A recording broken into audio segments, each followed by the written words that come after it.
रात के 10 बज चुके थे। आज मेरी सुहाग रात थी। मैं बेडरूम में बैठी अपने पति का इंतजार कर रही थी। कुछ देर के बाद मेरे कमरे का दरवाजा खुलता है और कोई मेरे कमरे में दाखिल हो जाता है। जब मैंने अपनी नजरें उठाकर देखा तो मेरे होश ही उड़ गए, क्योंकि अंदर आने वाला इंसान मेरा पति नहीं बल्कि मेरा ससुर था। वो शराब के नशे में पूरी तरह से धुत था। मुझे वो इंसान कम और हवस का पुजारी ज्यादा लग रहा था। फिर वो धीरे धीरे आगे बढ़ा और मेरे बेड के ऊपर आकर बैठ गया और मुझे अपनी हवस भरी नजरों से देखने लगा। फिर उसने मेरे साथ जो किया उसकी तो आप कल्पना भी नहीं कर सकते। आज मैं आपको अपनी जिंदगी की अनोखी कहानी सुनाने जा रही हूँ। हेलो दोस्तों, मेरा नाम पायल है और मेरी उम्र 22 साल है।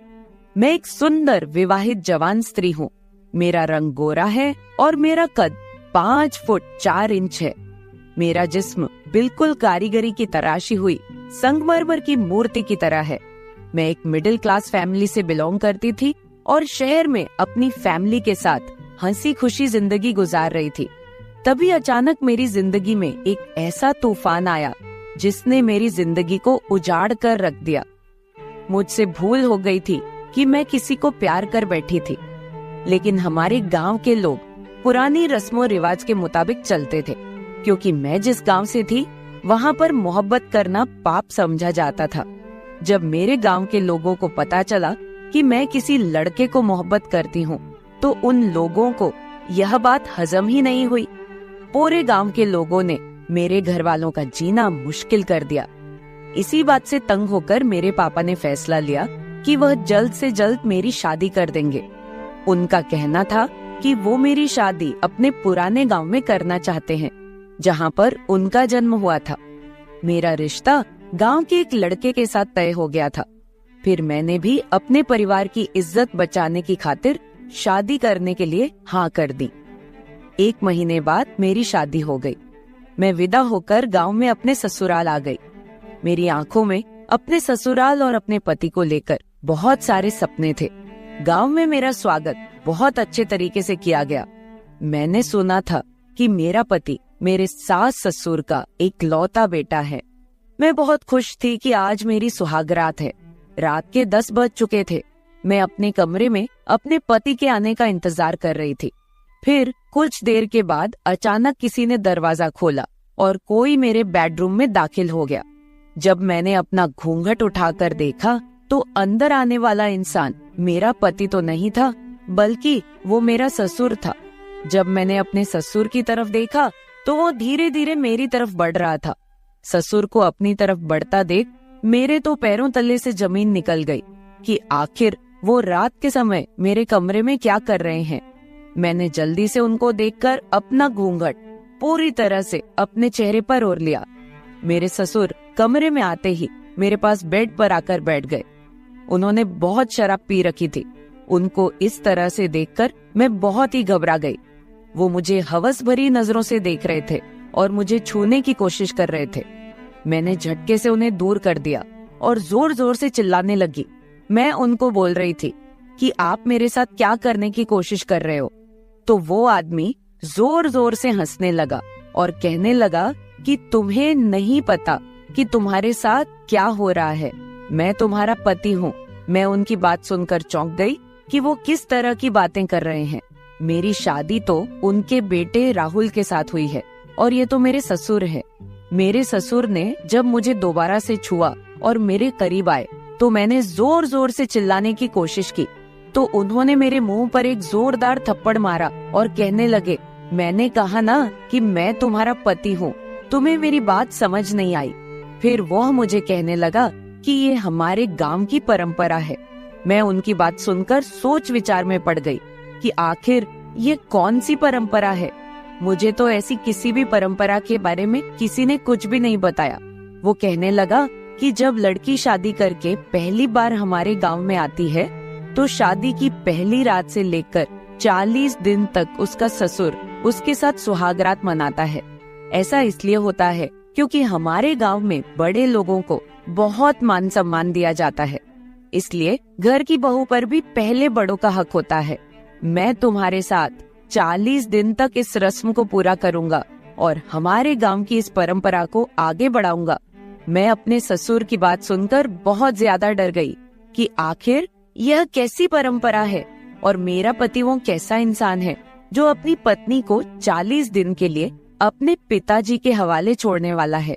मैंने अपने ससुर से कहा कि मैं ऐसी किसी भी परंपरा को नहीं मानती। मेरी शादी जिसके साथ हुई है मैं उसी के साथ सुहागरात मनाऊंगी और उसी के साथ रहूंगी। तो मेरा ससुर कहने लगा कि जितना तुमसे कहा जा रहा है बस उतना ही करो, ज्यादा आगे बढ़ने की जरूरत नहीं है।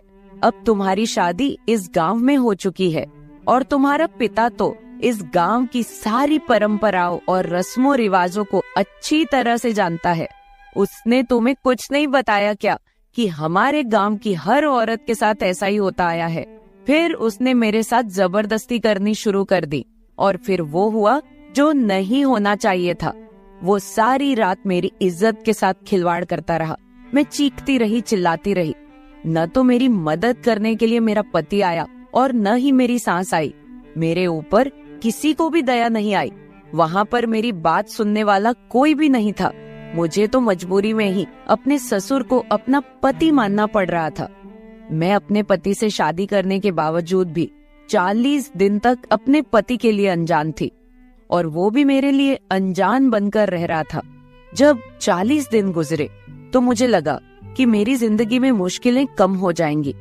जिस दिन मेरी शादी को 40 दिन पूरे होने वाले थे, उस रात मेरा पति मेरे साथ सुहागरात मनाने वाला था, क्योंकि 40 दिन अपने ससुर के साथ रहने वाली रस्म अब पूरी हो चुकी थी। मेरा पति राहुल मेरे कमरे में आया और उसने मेरी तारीफ करनी शुरू कर दी। लेकिन अब मुझे अपने पति के अंदर कोई भी इंटरेस्ट नहीं था, क्योंकि अब मैं अंदर से पूरी तरह टूट चुकी थी। वो अपने दिल की चाहत मेरे साथ पूरी कर चुका था। अब मेरे ससुर ने भी मेरे कमरे में आना बंद कर दिया था और पति की तरह हक जमाना भी बंद कर दिया था। अब मेरा पति मेरे साथ रहने लगा था। अभी 1 हफ्ता और गुजरा था कि मुझे पता चला कि मैं प्रेग्नेंट हूँ। लेकिन मेरी यह समझ नहीं आ रहा था कि यह बच्चा मेरे ससुर का है या फिर मेरे पति का है, क्योंकि पिछले 40 दिनों से मेरे साथ मेरा ससुर रात गुजार रहा था और अभी 1 हफ्ते से मेरा पति। बस दिन इसी तरह से गुजरते गए और मेरे 9 महीने पूरे होने वाले थे। फिर कुछ दिनों बाद मेरा पति मुझे चेकअप कराने के लिए शहर डॉक्टर के पास लेकर गया। वहाँ पर मुझे मेरी एक पुरानी दोस्त मिली जो कॉलेज टाइम में मेरे साथ पढ़ा करती थी। अब वो एक न्यूज रिपोर्टर बन चुकी थी। वो मुझे बोली, पायल यार, तुमने मुझे अपनी शादी पर क्यों नहीं बुलाया? लेकिन मैं अपने पति के सामने उसको कोई भी जवाब नहीं दे पाई, क्योंकि मैं बहुत ही उदास थी। मेरा चेहरा और मेरी हालत देखकर वो समझ गई कि मैं किसी मुश्किल में हूँ। फिर वो बोली कि अपना एड्रेस बताओ, मैं तुम्हें मिलने के लिए तुम्हारे घर आऊंगी। पर मैं नहीं चाहती थी कि वो मेरे घर आए, क्योंकि मैं उसके सामने अपने ससुराल वालों की सच्चाई नहीं आने देना चाहती थी। लेकिन कुछ दिनों के बाद वो मुझे मिलने के लिए मेरे ससुराल चली आई। मेरी दोस्त मेरे साथ कमरे में बैठी हुई थी और मेरी हालत देखकर मुझे कहने लगी, पायल तुम कैसी हो गई हो? तुम तो बहुत खूबसूरत थी। मैंने उसे कहा, नहीं नहीं, मैं बहुत खुश हूँ। उसने मुझसे मेरी शादी की पहली रात के बारे में पूछा, मगर मैं उसे अपने बारे में बताना नहीं चाहती थी। जब उसने शादी की पहली रात का जिक्र किया तो मेरी आंखों में आंसू आ गए। मेरी आंखों में आंसू देखकर मेरी दोस्त समझ गई कि कोई बात तो जरूर है। फिर मैं भी अपने आप पर कंट्रोल नहीं कर पाई और मैंने उसे सब कुछ बता दिया कि शादी के बाद मेरे साथ इस घर में क्या क्या हुआ है। मेरी पूरी कहानी सुनकर मेरी दोस्त के तो होश ही उड़ गए। मैंने अपनी दोस्त से कहा कि मुझे किसी भी तरह से यहाँ से निकालो। मैं अपने बच्चे को इस घर में जन्म नहीं देना चाहती।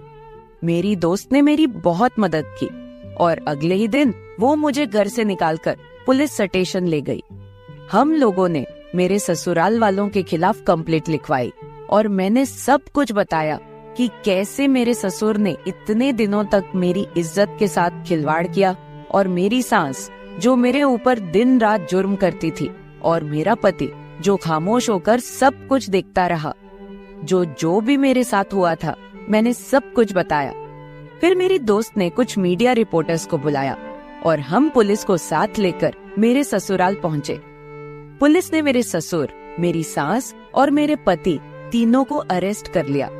अब वो तीनों जेल के अंदर अपने गुनाहों की सजा पूरी कर रहे हैं। फिर मेरी दोस्त मुझे अपने घर ले आई, क्योंकि मैं वापस अपने माता पिता के पास भी नहीं जाना चाहती थी, क्योंकि उन्होंने तो मुझे इस नर्क में डाला था। कुछ दिनों के बाद मैंने एक बच्चे को जन्म दिया। अब मैं अपनी दोस्त के पास रहकर एक नौकरी कर रही हूँ, अपना और अपने बच्चे का पेट पाल रही हूँ।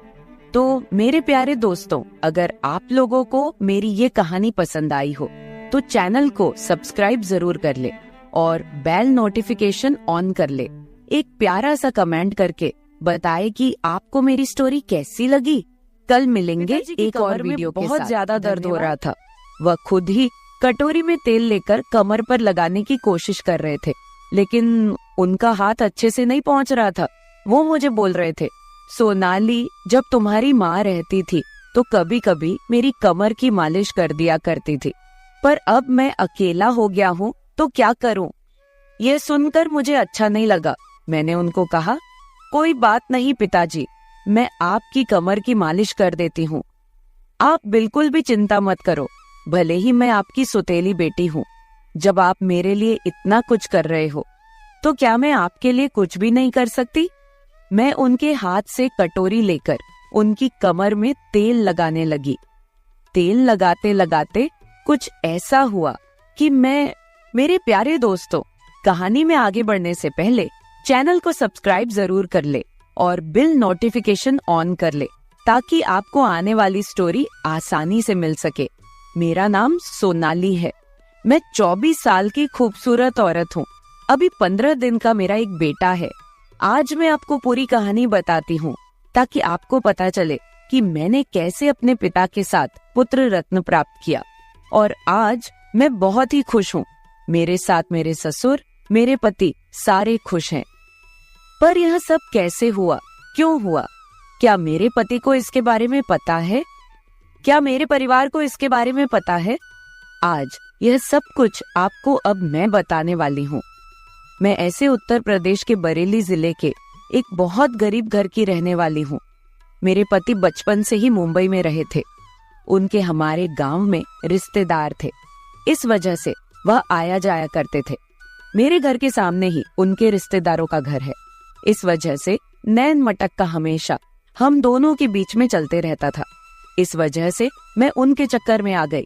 मुझे लगा कि अब मैं भी मुंबई चली जाऊंगी और वहीं पर ऐश करूंगी, मजे करूंगी। इसलिए मैंने उनके साथ प्रेम विवाह कर लिया और मुंबई आ गई। पर जब मैं मुंबई आई तो मैं हैरान हो गई। जैसा मेरे पति ने बताया था कि मैं इतना कमाता हूँ, मेरा घर ऐसा है, मेरे घर में सब कुछ है, पर वैसा कुछ भी नहीं था। मैं प्यार में इतनी ज्यादा अंधी हो गई थी कि मैंने सही को सही नहीं समझा और गलत को गलत नहीं समझा। मेरे घर वाले मुझे मना करते रहे कि तुम इसके साथ शादी मत करो, पहले जाकर सब कुछ चेक करेंगे, मुंबई जाकर देखेंगे कि लड़के के पास कुछ है भी या नहीं।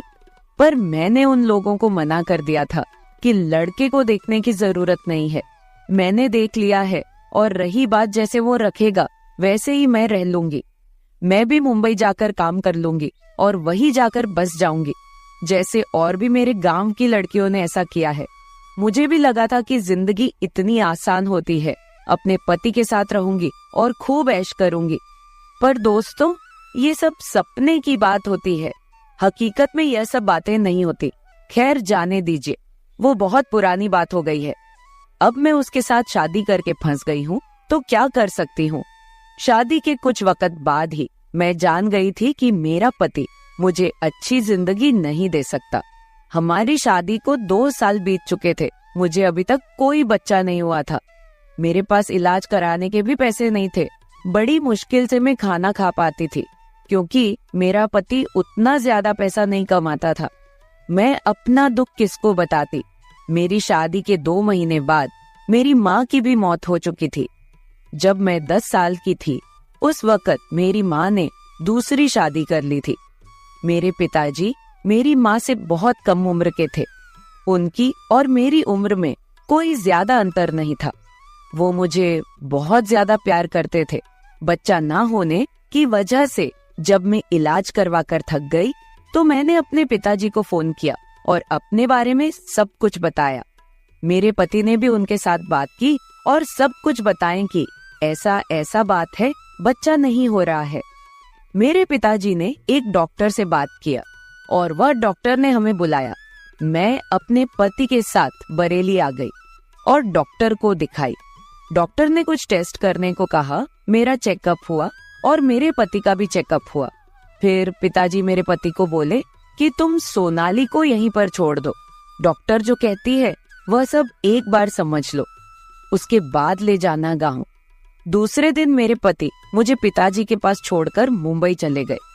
क्योंकि मेरे पति की अभी नई नई जॉब लगी थी, वो ज्यादा छुट्टियां नहीं कर सकते थे। हमारे घर वालों को भी ये आइडिया अच्छा लगा। मैं अपने पिताजी के यहाँ रुक गई और मेरे पति वापस मुंबई चले गए। जब से मेरी माँ की मौत हो चुकी है तभी से पिताजी घर में अकेले ही रहते हैं। जब डॉक्टर का रिपोर्ट आया तो पता चला कि मेरे पति में ही खराबी है। मेरा पति कभी भी बाप नहीं बन सकता, उसके अंदर कुछ कमी है। यह बात पता चलते ही मेरा माथा ठनक गया। अब मैं किसको क्या बोलूं? मैं अपने मन से शादी की थी, इसलिए मैं किसी का कसूर भी नहीं निकाल सकती थी। मैं अब बहुत ही टेंशन में रहने लगी थी, क्योंकि जब मुझे कोई बच्चे के बारे में पूछता तो मैं सोचती कि उनको क्या बताऊं। शादी के बाद ऐसे भी हमारे घर वाले बदल गए थे। मेरे सास ससुर भी ज्यादा मुझे प्यार नहीं करते थे। पति मुझे बहुत प्यार करता था, पर वह किस काम का जब मैं उसके बच्चे की माँ ही नहीं बन सकती। मैं यह सब सोचकर पिताजी के कंधे के ऊपर सिर रखकर बहुत ज्यादा रोने लगी। पिताजी मुझे दुलार कर रहे थे, प्यार कर रहे थे। वो समझा रहे थे, क्या करोगी सोनाली, जो किस्मत में है वही होगा। मैं भी समझ गई, जो किस्मत में है अब उसको तो कोई काट नहीं सकता और मैं पति तो बदल नहीं सकती। पर मेरे पिताजी ने एक बात बताई कि देखो सोनाली, अभी यह सब बात तुम अपने पति को मत बताना। तुम कहना कि मैं यहीं रहकर इलाज करवाऊंगी। डॉक्टर बोली है कि यहीं पर रहो और इलाज करवाओ। फिर धीरे धीरे मेरा पिताजी के साथ संबंध और भी ज्यादा अच्छा हो गया। पिताजी को भी एक कंपनी मिल गई थी और मैं भी खुश थी। अच्छे से खा पी रही थी, घूमती थी। मैं धीरे धीरे हंसने बोलने लगी थी। दुख दूर हो गया था। मेरे पिताजी बड़े ही रोमांटिक किस्म के इंसान हैं। फिर एक दिन की बात है, पिताजी की कमर में बहुत ज्यादा दर्द हो रहा था। वह खुद ही कटोरी में तेल डालकर बोले कि आज मैं अपने से ही तेल लगा लेता हूँ। तुम्हारी माँ रहती थी तो कभी कभी मेरी कमर की मालिश कर देती थी, पर अब अकेला हो गया हूँ तो क्या करूँ। यह सुनकर मुझे अच्छा नहीं लगा। मैंने उनको कहा कि कोई बात नहीं पिताजी, मैं आपकी कमर की मालिश कर देती हूँ, आप बिल्कुल भी चिंता मत करो। भले ही मैं आपकी सुतेली बेटी हूँ, जब आप मेरे लिए इतना कुछ कर रहे हो तो क्या मैं आपके लिए कुछ भी नहीं कर सकती। मैं उनके हाथ से कटोरी लेकर उनकी कमर में तेल लगाने लगी। तेल लगाते लगाते कुछ ऐसा हुआ कि मैं उनकी आंख से आंख नहीं मिला पा रही थी, क्योंकि मुझसे वो गलती हो गई थी जो नहीं होनी चाहिए थी। अचानक से पिताजी बोले थे कि सोनाली, मैं एक बात तुमको बताऊं। तुम्हें पता है तुम्हारे पति में खराबी है, मुझे पता है तुम्हारे पति में खराबी है, पर दुनिया को नहीं पता और ना ही तुम्हारे पति को ये बात मालूम है। तुम चाहो तो माँ बन सकती हो और जिंदगी अच्छे से काट सकती हो, क्योंकि तुम्हें भी पता है कि लव मैरिज किया है तुमने। तुम अपने पति को छोड़ भी नहीं सकती हो। आजकल गलत संबंध बनाने के लिए लोग किसी से भी अपने रिश्ते बना लेते हैं। दिक्कत तब होती है जब कई मर्दों से संबंध रखने वाली औरत पेट से हो जाती है तो सारे मर्द उसका साथ छोड़कर भाग जाते हैं। मैं अच्छे से समझ रही थी कि पिताजी मुझे क्या समझाना चाहते हैं। मैंने उनकी बात पर अमल किया और उनकी बात मान ली, क्योंकि मैं भी तो माँ बनना चाहती थी और मेरे पास और कोई भी रास्ता नहीं था। फिर मैंने सब कुछ पिताजी के हवाले छोड़ दिया और उनसे मुझे सब कुछ मिला था और आज मैं एक बच्चे की माँ बन गई हूँ। मेरे प्यारे दोस्तों, अगर आप ऐसी ही और भी मजेदार कहानियां सुनना चाहते हो तो चैनल को सब्सक्राइब कर ले और बिल नोटिफिकेशन ऑन कर ले। कमेंट बॉक्स में बताइए कि आपको स्टोरी कैसे लगी। कल मिलेंगे ऐसी ही एक और वीडियो के साथ। धन्यवाद। वो रात मैं कभी नहीं भूल सकती, जिसको मैं अपना छोटा भाई समझती थी। ना जाने वो क्यों हमेशा मुझे अजीब सी नजरों से देखता था। मेरे छोटे भाई और मेरे बीच की नजदीकियां ने हमारे रिश्ते को और भी ज्यादा गहरा बना दिया था। मैं अपने भाई की गहरी नजरों को उस दिन समझ पाई जब हम दोनों मुंबई घूमने के लिए गए थे और वहां जाकर हमने एक होटल में कमरा लिया था। उस दिन हमारे बीच के रिश्ते ने एक नया मोड़ लिया था। हम दोनों होटल के कमरे में सोए थे। करीब रात 1 बजे का वक्त था। उस रात अचानक मेरी कमर में बहुत तेज दर्द उठा तो मेरा भाई मेरी कमर में तेल की मालिश करने लगा। तेल लगाते लगाते कुछ ऐसा हुआ कि दोस्तों, स्वागत है आपका हमारे सुविचार रोमांटिक स्टोरीज चैनल में। कहानी में आगे बढ़ने से पहले चैनल को सब्सक्राइब जरूर कर ले और बिल नोटिफिकेशन ऑन कर ले। मेरा एक छोटा भाई है जो मेरे से 4 साल छोटा है। वो हॉस्टल में रहकर अपनी पढ़ाई करता है। जब उसकी पढ़ाई की कुछ छुट्टियां होती है तो वह घर पर आ जाता है और घर पर आने के बाद हम खूब मौज मस्ती करते हैं। यह बात उस समय की है जब मेरा भाई अभी अभी हॉस्टल से घर आया था। मेरे भाई का हॉस्टल से निकलना या बाहर कहीं आना जाना नहीं रहता है। वो वहीं पर रहकर अपनी पढ़ाई करता है और उन्हें बाहर नहीं घूमने फिरने दिया जाता, इसलिए वह वहां रहकर बोर हो जाता है। जब वह घर पर आया तो उसने मुझे कहा कि मैं बहुत बोर हो गया हूँ, चलो दीदी कहीं बाहर घूमने चलते हैं।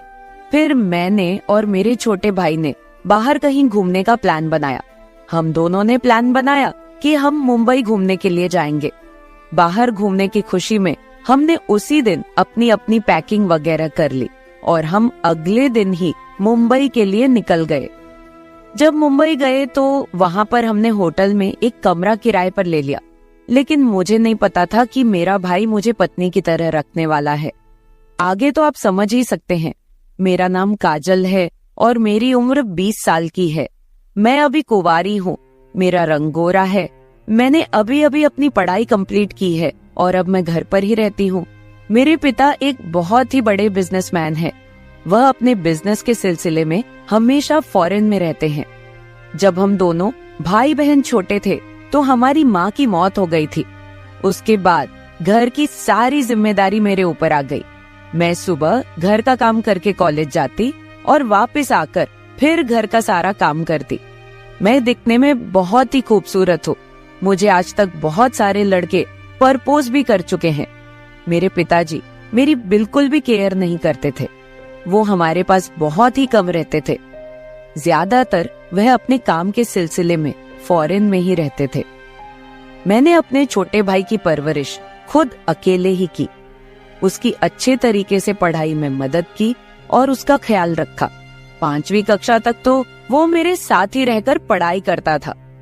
फिर एक दिन हमारे पिता फॉरेन से आए। उन्होंने उसे बोर्डिंग स्कूल भेज दिया पढ़ने के लिए। उसने कुछ सालों तक बोर्डिंग स्कूल में ही पढ़ाई की। बाद में पिताजी ने उसे फॉरेन भेज दिया पढ़ने के लिए। वो वहां हॉस्टल में रहकर पढ़ाई करने लगा। भाई और पिता के चले जाने के बाद मैं बिल्कुल अकेली पड़ गई थी। पिताजी के पास तो बिल्कुल भी मेरे लिए समय नहीं था। मैं घर पर बिल्कुल अकेली रहती थी और इसी वजह से धीरे धीरे यह अकेलापन मुझे काटने लगा। भाई मेरा कभी कभी फोन पर बात करके हालचाल ले लिया करता था। पिताजी तो मुझे कभी फोन तक नहीं करते थे। मुझे ऐसा लगने लगा था कि मेरे पिताजी ने फॉरेन में दूसरी शादी कर रखी है। मैंने यह बात अपने भाई से कभी नहीं बताई। मैं नहीं चाहती थी कि मेरे भाई के अंदर हमारे पिता के लिए कोई कड़वाहट हो। मैं तो चाहती थी कि मेरा भाई बिना किसी चिंता किए अपनी पढ़ाई पूरी करे और जल्दी से अपने घर आ जाए। इसीलिए मैं बस चुपचाप सब कुछ सह रही थी। धीरे धीरे समय बीतता गया और मेरी तबीयत खराब रहने लगी। भूख प्यास सब खत्म होती जा रही थी। मेरी बीमारी का कारण मेरा अकेलापन मुझे खाए जा रहा था।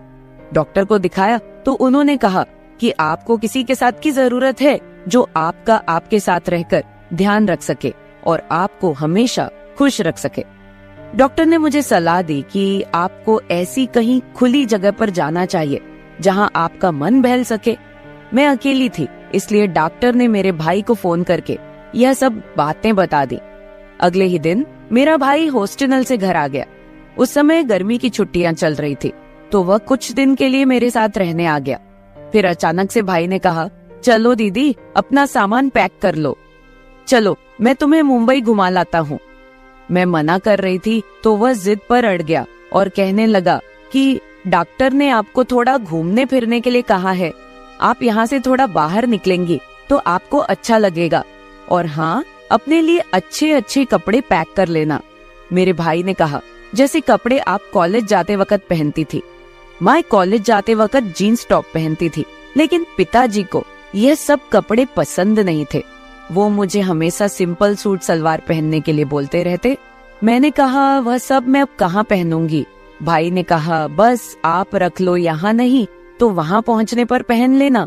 वहाँ कौन सा आपको पिताजी देखने वाले हैं, आपकी पुरानी यादें ताजा हो जाएंगी। फिर भाई के कहने पर मैंने अपने लिए अच्छे अच्छे कपड़े पैक कर लिए। हमारी ट्रेन रात के 11 बजे की थी। अगले दिन हम मुंबई स्टेशन पर पहुंच जाते हैं। स्टेशन पहुंचते ही हमने वहीं पास में ही एक होटल में रहने के लिए कमरा लिया। हमने अपना सारा सामान गाड़ी से उतारकर कमरे में पहुंचा दिया, और फिर मैं और भाई दोनों फ्रेश हुए। मैंने सिंपल सूट पहन रखा था, तो मेरे भाई ने कहा, यह क्या दीदी, आप सूट की जगह जो दूसरी वाली ड्रेस लाई हो उनमें से कोई पहन लो। मैं आपको वैसे ही देखना चाहता हूँ कि आप कैसी लगती हैं। फिर जब मेरे भाई ने कहा तो मैंने दूसरी ड्रेस पहन ली। मेरा भाई मुझे देखते ही कहने लगा, दीदी आप कितनी अच्छी लग रही हो। दोस्तों, मेरा भाई बस मुझे खुश करने की कोशिश कर रहा था। फिर भाई ने मुझे मुंबई की सैर कराई। हम दोनों खूब घूमे फिरे। उसके बाद मैं थक गई। मैंने भाई से कहा, चलो अब होटल वापस चलते हैं। तो भाई ने कहा, ठीक है। होटल पहुंचते पहुंचते रात हो गई। रात का खाना हमने वहीं मंगाकर खा लिया था। फिर मेरा भाई मुझसे बातें करने लगा। मैंने उससे कहा, चलो सो जाओ, पर वह कहने लगा, नहीं, आज मैं पूरी रात आपसे बातें करूंगा। डॉक्टर ने कहा है कि मैं आपको अकेला ना छोड़ूं, आपको खुश रखूं। फिर भाई कहता है, दीदी आप इस ड्रेस में एकदम मॉडल जैसी दिखती हो, अब आप ऐसी ही ड्रेस पहना करो। वैसे भी पापा कहाँ आपके साथ रहते हैं, उन्हें तो आपकी बिल्कुल भी परवाह नहीं है। फिर भाई पूछता है, दीदी आपका कोई बॉयफ्रेंड है क्या? तो मैंने हंसकर कहा, तुम भी यह सब बातें लेकर बैठ गए हो। भाई ने हंसकर कहा, बताइए ना दीदी प्लीज। तो मैं भी अपने भाई को सारी बातें बताने लगी। मैंने कहा, हाँ, जब मैं कॉलेज जाती थी तो मेरा एक दोस्त था। फिर भाई ने पूछा, सिर्फ दोस्त था या कुछ और? मैंने कहा, हाँ, दोस्त से भी बढ़कर था। वो मुझे कहता रहता था कि काजल, मैं तुझे अपनी जान से भी ज्यादा प्यार करता हूँ, लेकिन उसने मुझे धोखा दे दिया। वो मेरे साथ साथ और भी लड़कियों से संबंध रखता था। एक दिन वो मार्केट में किसी लड़की के साथ घूम रहा था, तो मेरी सुहेली ने उसे देख लिया और मुझे बता दिया। जब मुझे यह सब पता चला तो मैं एकदम से टूट गई थी। ऊपर से ना तो तुम ही घर रहते थे और ना ही पिताजी को मेरी परवाह थी। फिर मैं अपने आप को बहुत अकेला फील करने लगी और डिप्रेशन में चली गई और बीमार रहने लगी। फिर मैंने कहा, खैर ये सब छोड़ो, सब पुरानी बातें हैं। फिर भाई कहने लगा, आज से मैं आपका पूरा ख्याल रखूंगा। भाई ने मुझे बहुत ज्यादा खुश कर दिया था। इतनी खुशी मुझे कभी नहीं मिली थी। हमने अपने दिल की बात एक दूसरे से शेयर की। अब मेरी तबीयत बिल्कुल ठीक हो गई थी। मैं बिल्कुल फिट और फाइन हो गई थी। अगले दिन हम होटल के स्विमिंग पूल में गए। सच में मैं उस दिन बहुत खुश थी। मेरे भाई ने मुझे खुश रखने में मेरा पूरा साथ दिया। फिर मैंने भाई से पूछा, क्या तुम्हारी कोई गर्लफ्रेंड है? भाई ने कहा, हाँ है तो, पर आपके जैसे अपनापन वाला एहसास किसी के साथ नहीं है। मेरे भाई ने मुझे अपने और अपनी गर्लफ्रेंड की सारी बातें बताई। फिर भाई कहने लगा, अब हम साल में एक बार किसी अच्छी जगह पर घूमने जाएंगे। आप टेंशन मत लीजिए, मैं आपको जरूर लेकर जाऊंगा और आपको हमेशा खुश रखूंगा। फिर मैंने उसे कहा कि मुझे खुश तो सिर्फ मेरा बॉयफ्रेंड ही रख सकता है। क्या तुम मेरे बॉयफ्रेंड के जैसे रह सकते हो? भाई ने हाँ में सिर हिलाया। हम दोनों होटल के कमरे में सोए थे। करीब रात 1 बजे का वक्त था। उस रात अचानक मेरी कमर में बहुत तेज दर्द उठा, तो मेरा भाई मेरी कमर में तेल की मालिश करने लगा। तेल लगाते लगाते कुछ ऐसा हुआ कि फिर मैंने सारा कुछ अपने छोटे भाई के हवाले कर दिया। उसके बाद तो आप समझ ही सकते हैं, मेरे भाई ने भी मुझे किसी चीज के लिए मना नहीं किया। अब मैं अपने भाई के साथ बहुत खुश हूँ। हमको दुनिया की कोई भी परवाह नहीं है कि लोग हमारे बारे में क्या बोलेंगे। मेरे प्यारे दोस्तों, अगर आप ऐसी ही और भी इंटरेस्टिंग कहानियाँ सुनना चाहते हैं तो चैनल को सब्सक्राइब जरूर कर ले और बिल नोटिफिकेशन ऑन कर ले। कमेंट बॉक्स में बताए कि आपको मेरी ये स्टोरी कैसे लगी। कल मिलेंगे ऐसी ही एक और वीडियो के साथ। धन्यवाद।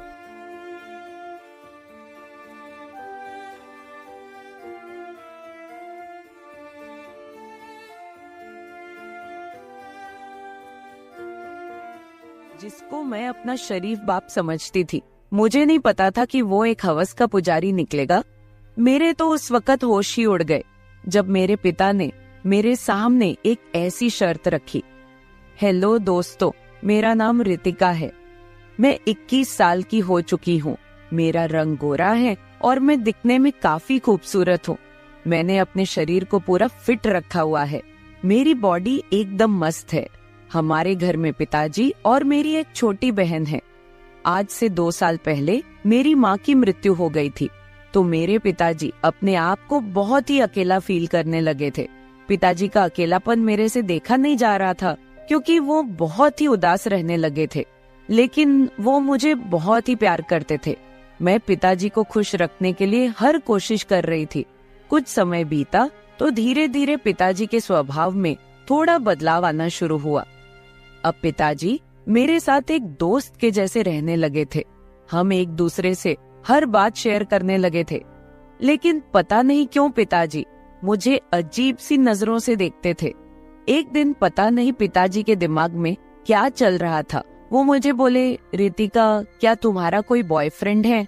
मैं एकदम से घबरा गई कि पिताजी कैसी बातें कर रहे हैं। लेकिन मैंने पिताजी को ना में जवाब दिया कि मेरा कोई भी बॉयफ्रेंड नहीं है। वो मुझे बोल रहे थे, रितिका, तुम मुझे बहुत खूबसूरत लगती हो, जैसे तुम्हारी माँ दिखती थी। अब मुझे तेरे साथ अपनेपन वाला एहसास होता है, जैसे तुम्हारी माँ के साथ होता था। मेरे पिताजी की ये सब बातें सुनकर मेरे तो होश ही उड़ गए थे। इतने में वहाँ पर मेरी छोटी बहन आ गई और पिताजी को किसी काम से मार्केट लेकर चली गई। मैं तो पिताजी की उस बात से हैरान थी। अब धीरे धीरे मैं पिताजी की नजरों को पढ़ने लगी थी। यही सब सोचते सोचते कब मेरी आंख लग गई मुझे पता भी नहीं चला। फिर जब मैं उठी तो मैंने देखा काफी अंधेरा हो चुका था और घर में कोई भी नहीं था। शायद पिताजी और मेरी छोटी बहन अभी तक मार्केट से वापस नहीं आए थे। फिर मैं बाथरूम में जाकर नहाने लगी। तभी पिताजी और मेरी बहन मार्केट से आ गए, तो मैं उनके पास जाकर बातें करने लगी। फिर पिताजी बाहर किसी काम से चले गए और मैं भी घर का काम करने लग गई। मैं सारा दिन पिताजी के बारे में ही सोचे जा रही थी कि पिताजी ने मुझे ऐसे क्यों कहा है।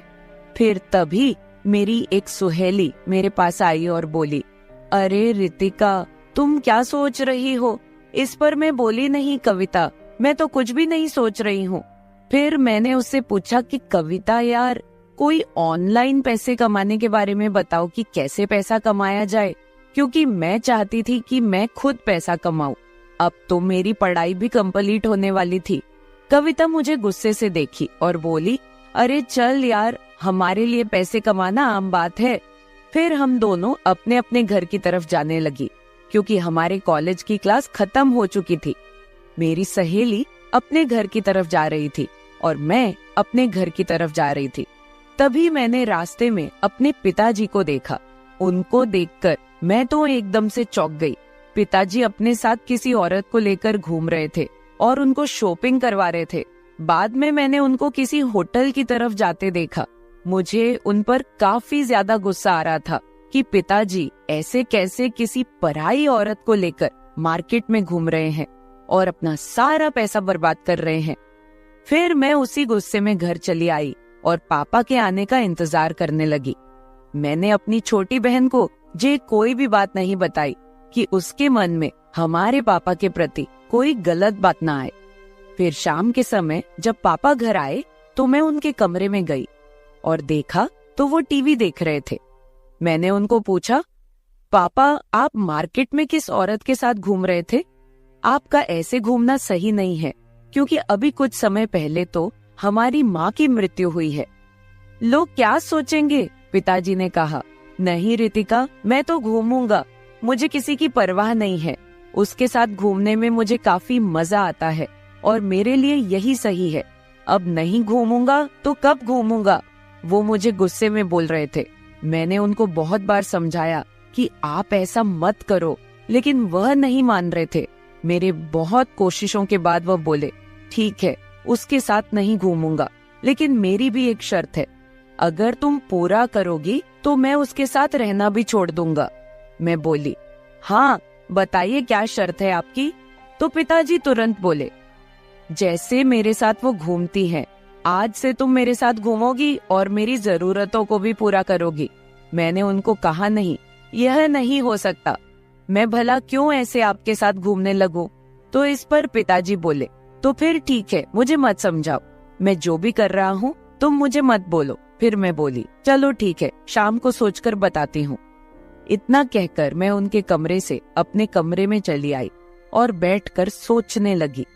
अब मुझे पूरी तरह से समझ आ चुका था कि मेरे पिताजी मुझसे क्या चाहते हैं। मेरे पिताजी की कही हुई बातों को सोच सोच कर मेरी टेंशन बहुत ही ज्यादा बढ़ गई थी। मैंने आज तक यह सब एक्सपेक्ट भी नहीं किया था कि मेरे पिताजी भी ऐसा कुछ करने की सोच सकते हैं। मुझे तो लगा था कि मेरे पिता बहुत ही शरीफ हैं और हमारी माँ की मृत्यु के बाद पिताजी अच्छे से हमारा ख्याल रखेंगे और हमारे बुरे वक्त में हमारा सहारा बनेंगे। लेकिन वह तो अभी से गलत काम करने लगे थे। ये सब बातें सुनने के बाद मुझे एहसास हो गया था कि मेरे पिताजी खुद के साथ साथ हमारी भी जिंदगी खराब करने वाले हैं।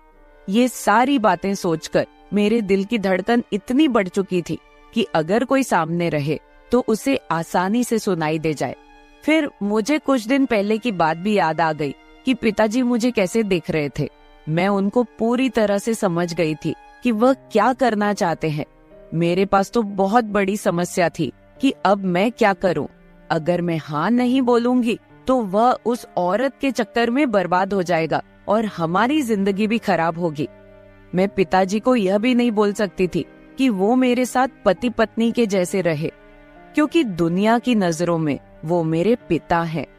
फिर मेरे दिमाग में अचानक ख्याल आया कि शायद यह बात घर में ही रहेगी, इससे मेरी छोटी बहन की जिंदगी भी बची रहेगी और मेरा पिता भी सुधर जाएगा। यही सब सोचते सोचते मैं सो गई। फिर जब मैं सुबह उठी तो पिताजी के कमरे में चली गई। शुरू में तो मैंने पिताजी को बहुत समझाया, लेकिन वो मेरी एक भी बात सुनने को राजी नहीं थे। फिर मैंने उनसे कहा, ठीक है पापा, मुझे आपकी शर्त मंजूर है, लेकिन चलो पहले हम शॉपिंग करेंगे। फिर मैंने पिताजी को कहा कि यह बात बाहर किसी को पता नहीं लगनी चाहिए और आप भी किसी के साथ आज के बाद दिखाई मत देना। वह बोले, ठीक है रितिका, आज के बाद तुम जैसा कहोगी मैं वैसा ही करूंगा। पिताजी की बातें सुनने के बाद मैं उनके पास गई, जिसके साथ मेरे पिताजी इधर उधर घूमते थे, और उन्हें अच्छे से समझा कर आई। फिर घर आकर मैं अपनी छोटी बहन के पास चली गई और नाश्ता बनाने लगी, क्योंकि आज रविवार था तो हमें कहीं नहीं जाना था। फिर मैं, मेरी छोटी बहन और पिताजी नाश्ता करने लगे और उसके बाद मैं और पिताजी शॉपिंग करने चले गए।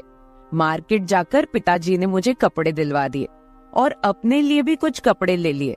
साथ ही मैंने अपनी छोटी बहन के लिए भी एक ड्रेस खरीद ली। फिर शॉपिंग करके हम एक रेस्टोरेंट में गए और वहां से खाना खाकर घर चले आए। फिर शाम होते ही मेरे पिताजी मुझसे कहने लगे, चलो अब अपनी शर्त पूरा करो। तो फिर मैं भी शर्त के मुताबिक अपना काम करने लगी और पिताजी के सारे कामों का ध्यान रखने लगी। उसी दिन के बाद से मैं पिताजी के साथ एकदम पति पत्नी की तरह रहने लगी। मैं पिताजी का एकदम पति की तरह ध्यान रखती थी और वह भी मेरा एकदम पत्नी की तरह ध्यान रखते थे। उसके बाद हमारी जिंदगी में जो होना था वह हो गया। अब मेरे पिताजी काफी खुश हैं और मैं भी हालातों के मुताबिक बदल गई हूँ और अपने आप को खुश रखने लगी हूँ। अब मेरे पिताजी बहुत ज्यादा सुधर गए हैं। वह किसी के साथ घूमते भी नहीं हैं, सिर्फ अपने ऑफिस जाते हैं और घर आकर मेरे साथ एकदम पति पत्नी की तरह रहते हैं। इस तरह से हम लोग खुशी खुशी अपनी जिंदगी बीता रहे हैं। आप सभी लोग मुझे गलत मत समझना, मुझे तो मजबूरी में ही अपने पिता की सारी बातें माननी पड़ी थी, लेकिन इसमें मेरा कोई भी घाटा नहीं था, क्योंकि अगर मैं पिताजी का ध्यान नहीं रखूंगी तो फिर कौन रखेगा। लगभग 5 महीने बाद मेरी जॉब का ज्वाइनिंग लेटर भी आ गया और मैं वहां चली गई। अब हमारा परिवार भी अच्छे से चलने लगा है। हमारे घर में सभी लोग बहुत खुश हैं।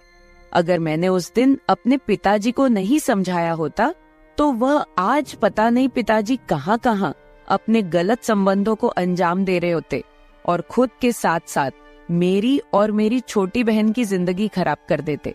इस तरह से मैं और मेरे पिताजी ने एकदम पति पत्नी की तरह रहकर हमारे घर को बचा लिया। और आगे तो आप समझ ही सकते हैं, वो तो आप सब जानते ही हो। तो मेरे प्यारे दोस्तों, अगर आप लोगों को मेरी ये वीडियो पसंद आई हो तो चैनल को सब्सक्राइब जरूर कर ले और बिल नोटिफिकेशन ऑन कर ले। एक प्यारा सा कमेंट करके बताए कि आपको मेरी स्टोरी कैसी लगी। कल मिलेंगे एक और वीडियो के साथ। धन्यवाद।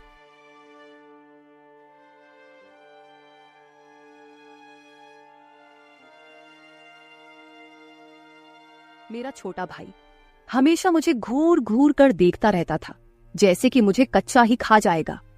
मैं उसकी गहरी नजरों को समझ नहीं पा रही थी। मैं तो अपने भाई को बहुत ही शरीफ समझती थी, लेकिन एक दिन उसने मुझे कोई ऐसा काम करने को बोला जिसे सुनकर मेरे तो होश ही उड़ गए। और फिर कुछ ऐसा हुआ कि हेलो दोस्तों, मेरा नाम अनु है और मैं अभी बीटीसी की पढ़ाई कर रही हूँ। मैंने प्राइमरी स्कूल में टीचर के लिए परीक्षा भी दिया है। हमारे घर में कुल 4 लोग रहते हैं, मैं, मेरा भाई और मेरे मम्मी पापा। मेरी उम्र अभी 24 साल है। मैं अपने शरीर को पूरा मेंटेन करके रखती हूँ और रोज सुबह व्यायाम भी करती हूँ, जिससे कि मैं फिट रह सकूं। मेरे भाई की उम्र 21 साल है। हम दोनों एक दोस्त की तरह रहते हैं, जिस वजह से हम दोनों आपस में हर बात भी शेयर करते हैं। एक दिन मैं अपने भाई से कुछ सीक्रेट बातें कर रही थी। मैंने उससे पूछा, सचिन तुम्हें कोई पसंद है क्या? सचिन बोला, नहीं दीदी, अभी तक ऐसी कोई नहीं मिली। अगर आप जैसी मिले तब तो प्रयास करूंगा। इतने में वहां पर मम्मी आ गई और सचिन को किसी काम से बाहर लेकर चली गई। मेरे भाई के मुंह से आप जैसी बात सुनकर मेरे तो होश उड़ गए थे। मैं बस उसके ही बारे में सोच रही थी। यही सब सोचते सोचते कब मेरी आंख लग गई मुझे पता ही नहीं चला। फिर जब मैं उठी तो मैंने देखा घर में कोई भी नहीं था। शायद मम्मी और सचिन अभी तक नहीं आए थे। फिर मैं बाथरूम में जाकर नहाने लगी। तभी माँ और सचिन भाई मार्केट से आ गए तो मैं उनके पास जाकर बातें करने लगी। फिर वो अपने स्कूल चला गया और मैं भी अपने कॉलेज चली गई। मैं अपने कॉलेज में जाकर अपने भाई के बारे में ही सोच रही थी, क्योंकि आज तक किसी ने मेरे को ऐसा नहीं कहा था। तभी मेरी एक सहेली मेरे पास आई और बोली, अरे अनु, तुम क्या सोच रही हो? मैंने कहा, मैं तो कुछ भी नहीं सोच रही हूं। फिर मैंने उससे पूछा, नेहा यार, कोई उपाय बताओ कि कैसे पैसा कमाया जाए, क्योंकि अब तो हमारा कॉलेज भी खत्म होने वाला है। नेहा मुझे गुस्से से देखी और बोली, अरे चल यार, हम लड़कियों के लिए पैसा कमाना आम बात है। फिर हम दोनों अपने अपने घर की तरफ जाने लगी, क्योंकि हमारा क्लास खत्म हो चुका था। मेरी सहेली अपने घर की तरफ जाने लगी, इधर मैं भी अपने घर की तरफ जा रही थी। तभी मैंने रास्ते में अपने भाई सचिन को देखा। उसको देखकर तो मेरे होश ही उड़ गए। सचिन अपने साथ किसी को लेकर घूम रहा था। वो दोनों किसी होटल की तरफ जा रहे थे। मुझे उस पर काफी ज्यादा गुस्सा आ रहा था, क्योंकि पापा इतनी मेहनत करके पैसा लाते हैं और हमें पढ़ने के लिए देते हैं, लेकिन ये सारा पैसा बर्बाद कर रहा है। फिर मैं उसी गुस्से में घर चली आई और सचिन के आने का इंतजार करने लगी। मैं मम्मी पापा को भी ये सब बातें बताना चाहती थी, लेकिन मैंने नहीं बताया कि शायद उन्हें ठेस पहुंचेगी। फिर शाम के समय जब सचिन घर आया तो मैं उसके कमरे में गई और देखा तो वो टीवी देख रहा था। मैंने उससे पूछा, सचिन, तुम मार्केट में ऐसे क्यों घूम रहे थे? उनके साथ मत रहो, वरना तुम्हें बर्बाद कर देंगी। उसने कहा, नहीं दीदी, मैं तो घूमूंगा। उनके साथ घूमने में काफी मजा आता है और मेरे लिए यही सही है। अब नहीं घूमूंगा तो कब घूमूंगा? वो मुझे गुस्से में बोल रहा था। मैंने उसे बहुत बार समझाया कि तुम ऐसा मत करो, लेकिन वह नहीं मान रहा था। मेरे बहुत कोशिशों के बाद वह बोला, ठीक है, उनके साथ नहीं घूमूंगा, लेकिन मेरी भी एक शर्त है। अगर तुम पूरा करोगी तो मैं उनके साथ रहना भी छोड़ दूंगा। मैं बोली, हाँ बताओ क्या शर्त है तुम्हारी? तो सचिन तुरंत बोला, जैसे मेरे साथ वो घूमती है, अब से तुम मेरे साथ घूमोगी और मेरी जरूरतों को भी पूरा करोगी। मैंने उससे कहा, नहीं, ये नहीं हो सकता। मैं भला क्यों तुम्हारे साथ घूमने लगूं? तो इस पर सचिन बोला, तो फिर ठीक है, मुझे मत समझाओ। मैं जो भी कर रहा हूं तुम मुझे मत बोलो। फिर मैं बोली, चलो ठीक है, शाम को सोचकर बताती हूं। इतना कहकर मैं उसके कमरे से अपने कमरे में चली गई और बैठकर सोचने लगी। अब मुझे पूरी तरह से समझ आ चुका था कि मेरा भाई मुझसे क्या चाहता है। फिर मुझे कुछ दिन पहले की बात भी याद आ गई कि वो मुझे क्यों इतने अजीब तरीके से घूर घूर कर देखता था। मेरे भाई की कही हुई बातों को सोच सोचकर मेरी टेंशन बहुत ही ज्यादा बढ़ गई थी। मैं अब तक यह सब एक्सपेक्ट भी नहीं किया था कि मेरा भाई भी ऐसा कुछ करने की सोच सकता है। मुझे तो लगा था कि मेरा भाई बहुत शरीफ है और आगे चलकर वह घर वालों का सहारा बनेगा और घर वालों को अच्छा खासा कमाकर लाकर देगा, लेकिन वह तो अभी से गलत कामों में पड़ गया था। लेकिन यह बातें सुनने के बाद मुझे एहसास हो गया था कि मेरा भाई खुद के साथ साथ घर वालों की और मेरी भी जिंदगी खराब करने वाला है। ये सारी बातें सोच सोच कर मेरे दिल की धड़कन इतनी बढ़ चुकी थी कि अगर कोई सामने रहे तो उसे आसानी से सुनाई दे जाए। मैं उसको पूरी तरह से समझ गई थी कि वह क्या करना चाहता है। मेरे पास तो बहुत बड़ी समस्या थी कि अब मैं क्या करूं। अगर मैं हाँ नहीं बोलूंगी तो वह उनके चक्कर में बर्बाद हो जाएगा और उसकी पढ़ाई भी खराब होगी।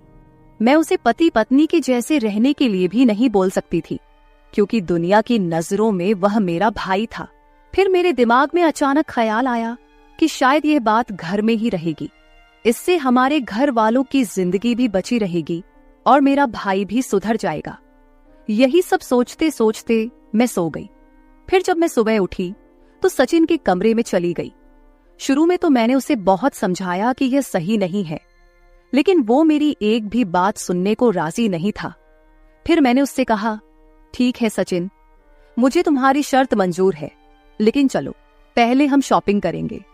फिर मैंने उससे कहा कि यह बात बाहर किसी को पता नहीं लगना चाहिए और तुम भी किसी के साथ आज के बाद दिखाई मत देना। वह बोला, ठीक है, आज के बाद आप जैसा कहोगी मैं वैसा ही करूंगा। मेरे भाई से बातें सुनने के बाद मैं उनके पास गई जिसके साथ मेरा भाई इधर उधर घूमता था और उन्हें अच्छे से समझा कर आई। फिर घर आकर मैं मम्मी के पास चली गई और नाश्ता बनाने लगी, क्योंकि आज रविवार था तो हमें कहीं नहीं जाना था। फिर पापा और सचिन नाश्ता करने लगे और उसके बाद मैं और सचिन शॉपिंग करने चले गए। मार्केट जाकर सचिन ने मुझे कपड़े दिलवा दिए और अपने लिए भी कपड़े ले लिए। साथ ही मैंने अपनी मम्मी के लिए भी एक साड़ी खरीद ली। फिर शॉपिंग करके हम एक रेस्टोरेंट में गए और वहां से खाना खाकर घर चले आए। फिर शाम होते ही मेरा भाई सचिन मुझसे कहने लगा, चलो दीदी, अब अपनी शर्त पूरा करो। तो फिर मैं भी शर्त के मुताबिक अपना काम करने लगी और उसी दिन के बाद से मैं सचिन के साथ एकदम पति पत्नी की तरह रहने लगी। मैं उसका एकदम पति की तरह ध्यान रखती थी और वह मेरा एकदम पत्नी की तरह ध्यान रखता था। उसके बाद हमारी जिंदगी में जो होना था वह हो गया। मेरा भाई काफी खुश था और साथ साथ मैं भी काफी खुश थी। अब मेरा भाई बहुत ज्यादा सुधर गया है। वह किसी के साथ घूमता भी नहीं है, सिर्फ पढ़ाई करता है और घर आकर मेरे साथ एकदम पति पत्नी की तरह रहता है। इस तरह से हम लोग खुशी खुशी रहने लगे।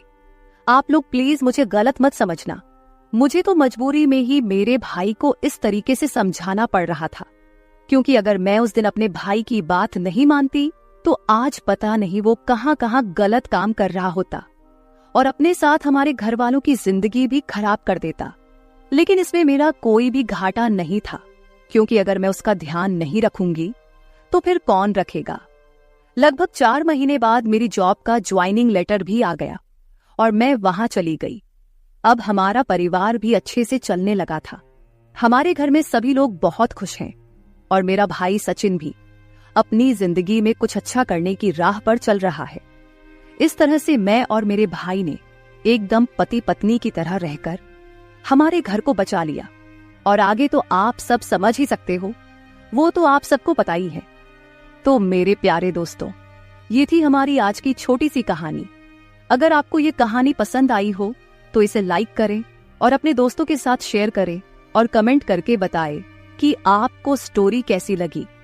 अगर आप ऐसी ही और भी इंटरेस्टिंग और रोमांटिक कहानियां सुनना चाहते हो तो चैनल को सब्सक्राइब जरूर कर ले और बेल आइकन ऑन कर ले, ताकि आपको मेरी हर कहानी समय पर मिल सके। कल मिलेंगे एक और नई कहानी के साथ। धन्यवाद।